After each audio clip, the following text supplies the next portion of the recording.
பிறந்த நாளை முன்னிட்டு தனது வீட்டிற்கு அருகே உள்ள 500க்கும் மேற்பட்ட ஏழை எளியவர்களுக்கு நலத்திட்ட உதவிகளை வழங்கி கறிவிருந்து அளித்த நகைச்சுவை நடிகர் மதுரை முத்து. மதுரை மாவட்டம் திருப்பரங்குன்றம் தொகுதி தனக்கன்குளத்தில் தனது குடும்பத்துடன் வசித்து வருகிறார். நகைச்சுவை நடிகர் மதுரை முத்து மதுரையை பூர்வீகமாக கொண்ட இவர் கொரோனா காலத்தில் இருந்து தன்னால் முடிந்த நலத்திட்ட உதவிகளை மக்களுக்கு செய்து வருகிறார். அந்த வகையில் தீபாவளி, பொங்கல், தனது பிறந்தநாள் அன்று தனது வீட்டுக்கு அருகில் உள்ள விதவைகள், கைவிடப்பட்ட முதியோர்கள், குழந்தைகளுக்கு நலத்திட்ட உதவிகள் செய்து வருவது வழக்கம்.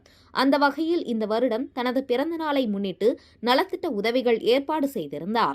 ஆனால் ரோபோ சங்கர் மறைவின் காரணமாக கொடுக்க முடியவில்லை. ஆனால் மக்களுக்கு தெரிவித்ததால் அதை தவிர்க்க வேண்டாம் என்று இன்று 50 கிலோ கறி, முட்டை என அசைவ விருந்து ஏற்பாடு செய்து 500க்கும் மேற்பட்டோருக்கு கறி விருந்து, பெண்களுக்கு சேலை, ஆண்களுக்கு கைலிகள் என தனது குடும்பத்துடன் பொதுமக்களுக்கு நலத்திட்ட உதவிகள் வழங்கினார்.